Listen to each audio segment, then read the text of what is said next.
I am doctor Manju Bala Yadav, associate professor in chemistry, government college Kota. आज हम approximate molecular orbital theory में हकल molecular orbital method के बारे में पढ़ेंगे। तो इसमें हम अगर प्रिंसिपल इसका देखें तो we wish to calculate the molecular orbitals of large molecules, that is the wave function of all electrons moving within the attractive field of all nuclei in the molecule and the average repulsive field of all other electrons. Such wave functions are solutions to the Schrödinger equation for the molecule and are of enormous complexity. हम कहते हैं कि जो बड़े molecules हैं उनमें अगर हम जितने इलेक्ट्रॉन्स हैं उनका हम वेव फंक्शन अगर हमको कैलकुलेट करना है और हमें पता है कि इलेक्ट्रॉन्स का जो दूसरे न्यूक्लियाई के साथ जो है वो अट्रैक्टिव फोर्स होता है और आपस में इलेक्ट्रॉन्स जो डिफरेंट न्यूक्लियाई के अराउंड इलेक्ट्रॉन्स हैं उनके बीच में जो है रिपल्सिव फोर्सेस होते हैं।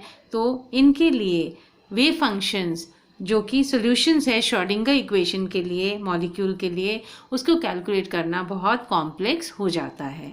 तो हम इसको सिंप्लीफाई करने के लिए 4 एजम्पशंस पढ़ते हैं जिससे कि ये जो हम linear combination of atomic orbitals के द्वारा जो एटॉमिक ऑर्बिटल्स कंबाइन करके मॉलिक्यूलर ऑर्बिटल्स बनाते हैं और उनके लिए अगर हम वेव फंक्शंस कैलकुलेट करते हैं तो वो हम इजीली कर सकते हैं।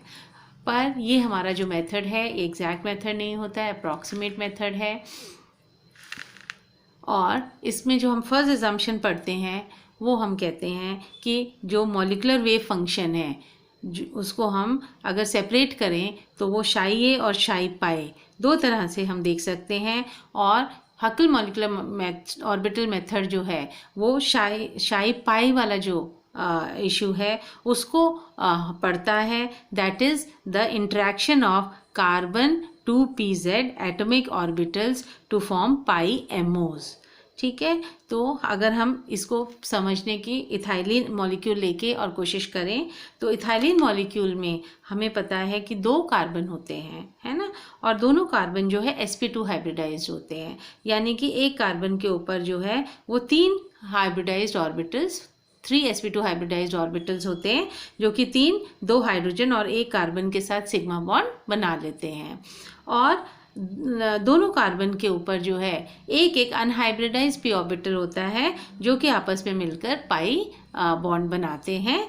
तो हम कहते हैं कि हम इसमें केवल हम सिग्मा बॉन्ड्स को नहीं देखेंगे, हम केवल जो हमारा पाई इलेक्ट्रॉन्स है जो कि पाई बॉन्ड बना रहा है उसको अगर हम देखें तो हम मानते हैं कि दोनों जो अनहाइब्रिडाइज्ड 2pz अगर हमारा प्लेन मॉलिक्यूल का xy प्लेन में है तो ये दोनों जो ऑर्बिटल्स हैं ये परपेंडिकुलर टू द प्लेन होते हैं और आपस में ये इलेक्ट्रॉन क्लाउड बना लेते हैं जिसकी वजह से जो है ये बॉन्ड बनाते हैं। अब अगर हम ब्यूटाडाइन का एग्जाम्पल लें तो इसमें भी 4 कार्बन है, चारों sp2 हाइब्रिडाइज्ड है, alternate double and single bond है, कॉन्जुगेटेड सिस्टम है। हमारा हकल मॉलिक्यूलर ऑर्बिटल मेथड हम कॉन्जुगेटेड सिस्टम के लिए ही पढ़ते हैं।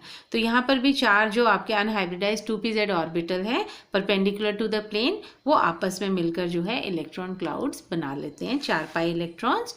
और इसी तरह से बेंजीन में भी जो 6 कार्बन एटम्स हैं वो भी आपस में 6 हमारे पास पाई इलेक्ट्रॉन्स हो जाते हैं 6 2pz एटॉमिक ऑर्बिटल्स की वजह से।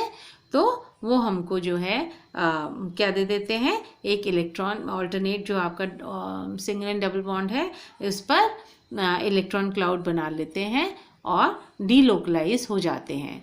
जो सिग्मा बॉन्डिंग है उसमें जो इलेक्ट्रॉन्स हैं वो लोकलाइज्ड होते हैं और जबकि हम कहते हैं कि जो पाई इलेक्ट्रॉन क्लाउड बनता है यानी कि उसमें इलेक्ट्रॉन्स जो हैं वो डीलोकलाइज्ड हो जाते हैं। अब हम कहते हैं कि जो पाई इलेक्ट्रॉन्स हैं कॉन्जुगेटेड सिस्टम में वो पोलराइजेबल होते हैं और हम उनको इजीली डिस्टॉर्ट कर सकते हैं, जबकि मेन जो प्रॉपर्टीज़ होती है मॉलिक्यूल की वो किसकी वजह से होती है, सिग्मा इलेक्ट्रॉन्स की वजह से होती हैं। तो pi electron moves in the field of the nuclei and the sigma electrons which are in the plane of the molecule। तो हम कहते हैं कि जो पाई इलेक्ट्रॉन्स है वो कहाँ मूव कर रहे हैं, जो फील्ड है न्यूक्लियाई की, और जो सिग्मा इलेक्ट्रॉन्स है प्लेन ऑफ द मॉलिक्यूल में क्या है, सिग्मा इलेक्ट्रॉन्स है, और जो न्यूक्लियाई की फील्ड है वहाँ पर पाई इलेक्ट्रॉन जो है मूव करते हैं, और जबकि मेन प्रॉपर्टीज़ जो हैं वो सिग्मा इलेक्ट्रॉन से होती हैं। अब हम इथाइलिन का केस डिस्कस करते हैं, जहाँ की हमारे पास 2pz एटॉमिक ऑर्बिटल्स हैं 2, और वो दोनों मिलके 2 एमओज बनाते हैं। तो फर्स्ट हमारा अगर हम लेते हैं शाई आई, जो कि मतलब हमारे 2 एटॉमिक ऑर्बिटल से मिलकर बन रहा है, तो that is C1 psi one plus C2 psi two. यहाँ पे C1 एंड C2 जो है उनके कोफिशिएंट्स वैल्यू हैं। अब हम इसको जो है श्रोडिंगर इक्वेशन H शाई इज इक्वल टू E शाई में अगर पुट कर दें तो हमारी इक्वेशन क्या हो जाएगी, H, और यहाँ पर हमने इसको पुट कर दिया, इसी तरह से E, और यहाँ पे हमने इसको पुट कर दिया। अब ये जो इक्वेशन 3 है, अगर हम इसको शाई1 से मल्टीप्लाई करते हैं और इंटीग्रेट करते हैं, तो जो हमारे पास एक सेक्युलर डिटर्मिनेंट हमारे पास मतलब जो इक्वेशन बन जाती है उसकी, वो क्या है, C1H11 माइनस ES11। इसको हम किससे मल्टीप्लाई कर रहे हैं, इक्वेशन 3 को शाई1 से मल्टीप्लाई कर रहे हैं, तो यहाँ पे ये आपका C1 और ये H11 आ जाएगा। अगर हम E को इधर ले आएंगे तो माइनस E, और यहाँ पर ये S11 हो जाएगा प्लस C2। अब शाई2 को शाई1 से कर रहे हैं तो H12 माइनस ES12 हो जाएगा। ठीक है। अब हम बच्चों अगर सेकेंड एजम्पशन देखते हैं, जिसमें कि ये जो हमारा HII आया है और हमारा HIJ आए हैं, 2 टर्म्स आए हैं।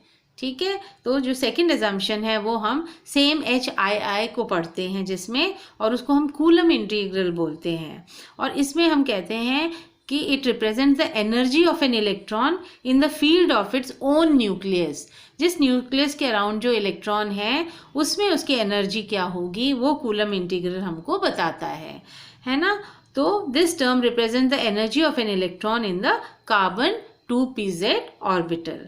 तो ये जो टर्म है HII, ये रिप्रेजेंट करता है energy of the electron in carbon 2pz orbital. तो यहाँ पर H11 H22 this will be equal to alpha. ठीक है।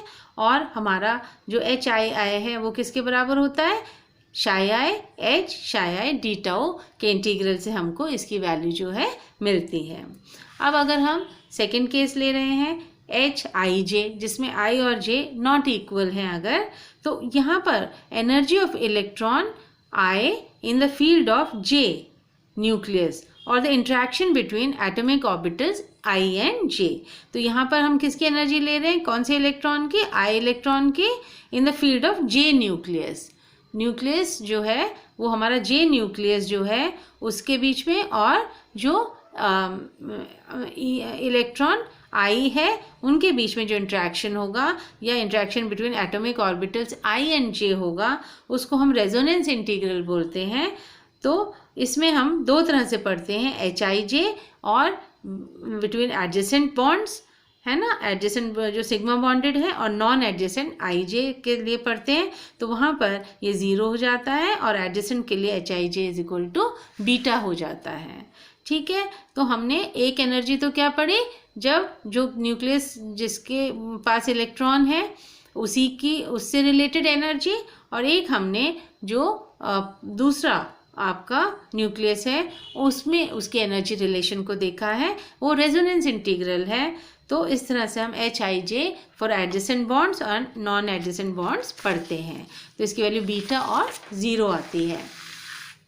अब बच्चों अगर हम HIJ को देखें तो ये किसके बराबर है, शाई H शाई J डी टाउ इंटीग्रल से इसको हम कैलकुलेट करते हैं। अब हमारा एक टर्म बच गया I एंड SIJ। तो ये क्या है, special distribution which is common to AOs I and J। ये कॉमन है दोनों एटॉमिक ऑर्बिटल्स I और J में, और ये हमें बताता है कि उनके बीच में कितना इंटरपेनिट्रेशन है या ओवरलैप है। तो ये ओवरलैप इंटीग्रल हम इसको उससे बताते हैं। और SII जो है it is equal to 1 and SIJ where I is not equal to J, ये जो है वहाँ पर 0 हो जाएगा। और इसकी वैल्यू जो है शाई आई शाई जे डी टाउ के बराबर होती है इंटीग्रल। अब इक्वेशन जो 3 आई थी हमारी, उसको अगर हम शाई 2 से मल्टीप्लाई कर देते हैं और इंटीग्रेट कर देते हैं तो हमारे पास जो है दूसरी इक्वेशन आ जाती है। अब हम शाई 2 से मल्टीप्लाई कर रहे हैं तो H21 माइनस ई S21 plus C2 H22 minus E22 जो है हमारी वैल्यू आ जाएगी। इन दोनों को अगर हम एक साथ लिख दें इक्वेशन नंबर 4 एंड 7 को, तो हमको एक सेक्युलर डिटर्मिनेंट मिल जाएगा। मैट्रिक्स 2 इंटू 2 हमारी जो है 2 रोज हैं और 2 कॉलम हैं, तो ये 2 इंटू 2 मैट्रिक्स हमको मिल जाती है।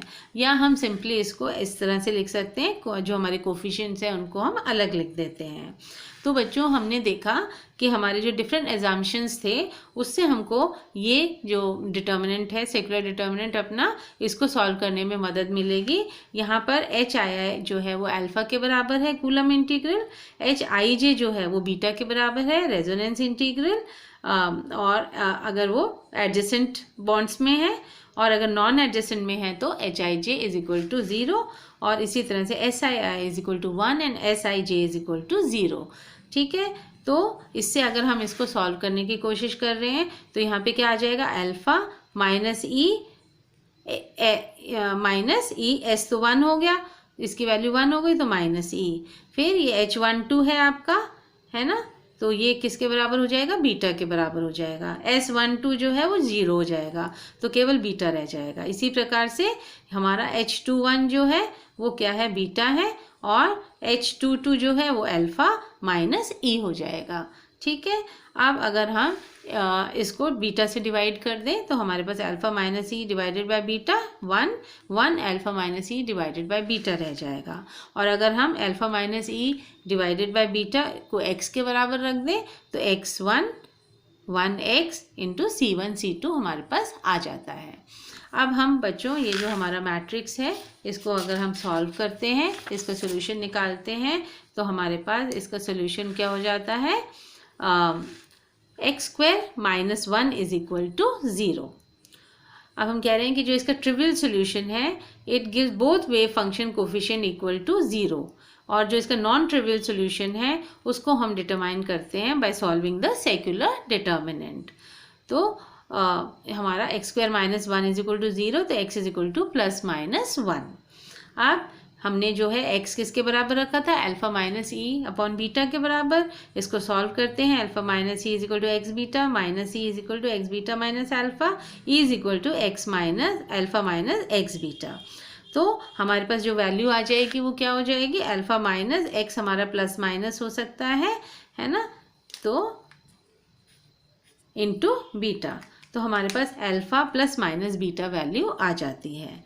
अब बच्चों अगर हम इसका ये डायग्राम देखते हैं तो दो हमारे एटॉमिक ऑर्बिटल्स जो हैं, मतलब कार्बन जो है हमारे दोनों कार्बन के ऊपर जो है हाइब्रिडाइज ऑर्बिटल्स हैं, 3 sp2 हमारे हाइब्रिड ऑर्बिटल्स हैं और एक जो अनहाइब्रिडाइज pz ऑर्बिटल है। तो ये सारे जो है मिलके सिग्मा बॉन्ड्स बना देते हैं और ये जो है पाई बॉन्ड बना देते हैं। तो ये सिग्मा सिग्मा स्टार और पाई पाई स्टार को रिप्रेजेंट कर रहे हैं।